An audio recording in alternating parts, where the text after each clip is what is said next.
While I was working, I got an email out of the blue. When I quickly got in touch with him, Greg calmly explained that he had fallen in love with someone else and wanted to start a new life with her. He also said he planned to take the fancy car we bought with a loan in my name.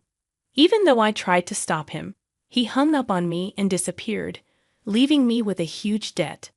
I never thought something so unfair would happen. I felt lost and didn't know what to do. I'm 35 years old, named Hannah, and my husband Greg is the same age. We have a 10-year-old son named Ryan. Ryan has always been really smart, even when he was young, always reading stuff on the computer and asking for my thoughts on it.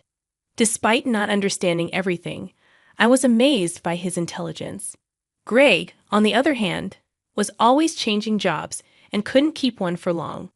I worked full-time, worried about our future.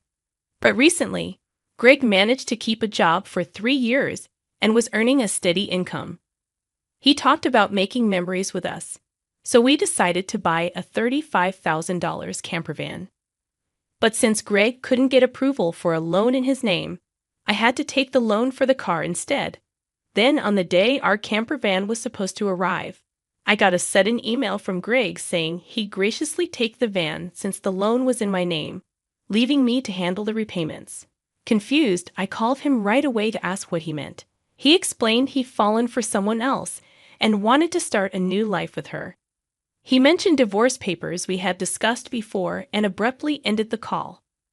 It was the first time I realized I'd been betrayed by Greg. No matter how many times I tried to reach him, there was no response. I even searched for the divorce papers at home, but they were gone. I was left with a huge debt from the car loan. Despite my efforts to contact Greg, Ryan noticed my distress and asked if something was wrong. After hesitating, I decided to tell him everything. Surprisingly, Ryan didn't seem too upset. He even seemed to have anticipated something like this happening. I knew Ryan must be feeling sad deep down, even though he seemed calm. While silently apologizing to him in my thoughts, I worked hard, trying to push away the awful events from my mind. But my body couldn't hide the truth, and my health gradually declined. On the day of a work training session, I couldn't even stand up and had to take a break. I heard my colleagues' concerned voices, but I couldn't respond before collapsing. When I woke up in the hospital, the doctor told me I needed more tests and admitted me. I felt pathetic, thinking it was just emotional stress, but seeing the IV drip in my arm and the white ceiling, tears flowed naturally. Suddenly, Ryan burst into the room, looking extremely worried. I quickly wiped away my tears as he asked what happened, afraid I was seriously ill. Assuring him I wasn't going to die, I felt a strong determination to get better for his sake. But my condition was worse than I thought, and I was diagnosed with a serious illness. The doctor recommended surgery as soon as possible. Following their advice, I underwent the surgery. When I was discharged a month later, I found a demand letter for the car loan payment in the mailbox. Panic set in as I realized the repayment should have been deducted automatically from my account. Checking my balance, I saw it had plummeted from $20,000 to only $33.90. I was sure Greg was behind this, and I wanted to demand he return the money. Since I can't contact him, I'm unsure what to do. Without the camper van, I can't sell it either. Everything seemed to be getting worse after Greg left, and my spirits sank lower. Seeing me upset by all these misfortunes, Ryan touched my forehead and noticed I looked pale. He asked if I was feeling sick again, though I didn't have a fever. Physically, I was fine, but I explained to him that Greg not only took the car, but also all our saved money. I couldn't work yet due to my health, and now we were left with nothing. Feeling lost, I apologized to Ryan for worrying him, but he encouraged me, saying it wasn't the time to give up. He suggested delivering newspapers and searching the internet for work. His words lifted my spirits, and I resolved to change my mindset and do whatever I could. Surprised by his determination, I asked how we could possibly get the car back from Dad, considering it was in my name. Ryan then suggested an idea that hadn't crossed my mind before. He proposed using his phone to track Greg's whereabouts, mentioning a hike we went on as a family a month ago. I was amazed by his idea and had never imagined such a possibility. With no idea where Greg was, Ryan suggested checking his phone for any clues from our previous family outing. Surprisingly, Ryan, who is usually very reliable, got lost during our hike. Following his suggestion, we bought him a kid's cell phone and installed a GPS app that both Greg and I could access. With this app, I could see where Greg was in real time, and he seemed to be moving around a lot. Concerned that Greg might give vague answers and escape again if we found him, I voiced my worries to Ryan. To my amazement, Ryan smiled and revealed that he had already taken precautions independently while I was in the hospital, achieving something unbelievable. I couldn't believe how smart my child was. Understanding Ryan's plan, I was amazed and agreed to teach Greg a lesson for betraying us. 3 days later, I received a call from Greg asking for help, claiming he was being questioned by the police because of me. Suspicious, I went with Ryan to where Greg was, only to find him at a forest park near our house where camping was allowed. Greg looked bewildered as he was questioned by the police in front of his car. Feeling a mix of emotions, I asked the police to give us a moment as a couple to talk. Greg seemed uncomfortable with the crowd watching, so he urged us to get into the car. Inside, his mistress was sitting cross-legged, glaring at us. However, that didn't matter anymore. I apologized for the inconvenience and thanked Greg for coming. The police showed up because I filed a report about the missing camper van. Greg, thinking that actions between spouses can't be criminal, didn't understand. But the police didn't see it that way. Since we're now strangers due to the divorce, Greg driving a car registered in my name without permission was considered a crime. Ryan, as sharp as ever, figured all this out. Greg tried to defend himself, saying he only borrowed the car, but Ryan wasn't having it. I asked Greg to return the keys to my car, and after some reluctance, he handed them over. Then Ryan surprised us all by asking Greg why he abandoned his family to be with this woman. Greg was caught off guard and didn't have a good answer. His mistress arrogantly chimed in, claiming she was more attractive than me, and that Greg chose her over his family. Ryan shut her down sternly, demanding answers from his dad. Greg finally admitted that the woman, Mandy, had joined his company 3 months ago. They were attracted to each other at the welcome party for new employees, and later it was discovered that Mandy was pregnant. Greg decided to start a new life with her, leaving us behind. As for why he took the camper van, he explained that he quit his job and planned to sell the car for money. However, since it seemed like we were using it quite a bit, he thought it would be a waste to sell it right away, so they decided to go on a trip. I was surprised to learn all this from Ryan.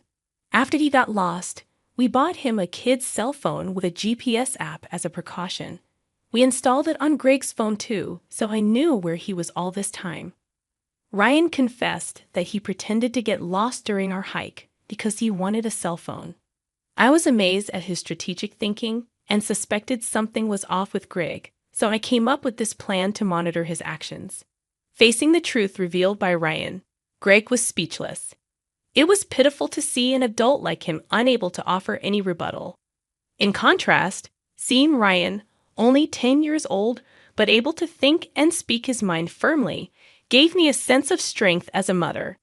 I felt determined not to lose, especially in settling things properly. I demanded that Greg return the $20,000 he withdrew from my account, which we had saved little by little since I was single. Greg argued that he didn't have to return it since it was joint property, but I was appalled to hear that the money had been squandered by him and his mistress. It was the moment I felt relieved about divorcing him. So that's how it is. But if you stole and used the car and my money, that's going to be a serious crime. Just because I sent the police away doesn't mean it's not their business anymore, right? I only said we would talk.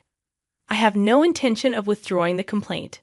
I must add the theft of my money to the report. Mom, should I call the police now? I can do it with just one button on my phone, Ryan asked. Mandy, Greg's mistress, had been watching our conversation but quickly tried to get out of the camper van. Suddenly, she let out a scream that echoed around. Outside the car door, Mandy's parents were standing, their faces red with anger, about to explode in fury. Startled, Mandy stepped back as her parents yelled at her. "I'm sorry, don't be so angry." "But why are you here, Mom and Dad?" Mandy stammered. "I called your parents beforehand," I explained. "What? Why?" Mandy was shocked. The truth was, during my hospital stay, Ryan had visited Greg's office and tearfully told them, "My dad left the house with a woman we don't know, and my mom collapsed." Seeing Ryan's sorrowful state, the people at Greg's office suspected Mandy, who had left the company with Greg, and gave Ryan her parents' address. Greg and Mandy had been overly friendly at the office, and there were photos showing them together at the welcome party for new employees, looking like a couple. After learning from the office people that Greg commuted from his parents' house, I went there with his photo. His parents came out when I visited, and I told them everything that had happened. So today I contacted Mandy's parents and asked them to wait nearby for a while. "How could you do this to me? That's the worst." "I don't want to hear that from you. That's my line," Mandy retorted. "By the way, your stomach seems quite big. When is the baby due?" "In 3 months," Mandy replied. "What? Wait a minute, that doesn't add up with when you met my husband. You two met only 3 months ago, right? What's going on?" Greg questioned, bewildered. "It's not time for the baby to be born yet," I added. Hearing this for the first time, Greg stared at Mandy, eyes wide. "Wait, what does that mean? Are you stupid? Don't you get it? It takes about 9 months from conception to birth, which means the child she's carrying isn't yours." "You're so foolish." "What do you mean, Mandy? Have you been deceiving me?" Greg's voice rose with anger. "I almost got away with it. Can't help it now that I'm caught." "You're so naive. You can't see through lies at all." "Really a fool," Mandy sneered. "Don't mock me. My whole life is ruined because of you." "What were you thinking?" Greg erupted. Greg and Mandy started an ugly argument, but nobody intervened, letting them have it out. Meanwhile, we contacted the police again to explain the situation. As it began to get dark, the forest park was brightly lit by the red lights of the police cars. "No, really, I was wrong. I was truly wrong. I'm sorry. I'll work hard and never cheat again," Mandy finally admitted. "So please, just don't arrest me, Dad. People don't change that easily, especially lazy people like you," Greg pleaded. "Exactly. Ryan's right. I can't trust you at all. Reflect on your actions and pay for your crimes at the police station," I responded firmly. "If I get arrested, I won't be able to pay back the money. Is that okay with you?" Greg asked. "I don't mind. Pay me back after you've atoned for your sins. Take your time. Don't worry. I've already found you a place to work," I assured him. "Let's see, there's Ryan's child support plus the $220,000 you stole from me. I'm not sure how much it will all add up to, but you'll work and pay it all back," I added sternly. I had one last thing to say to Mandy the mistress.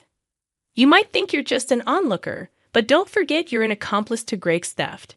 Be prepared for that," I warned her. When I told them that Mandy would have to pay if Greg couldn't return the stolen money, she shivered in fear. Mandy asked her parents for help, but they refused, saying, "We disown a daughter who causes trouble for others." Thus, Greg and Mandy were taken away in a police car together, thanks to Ryan's smart strategy. We were able to punish Greg and his mistress, Mandy.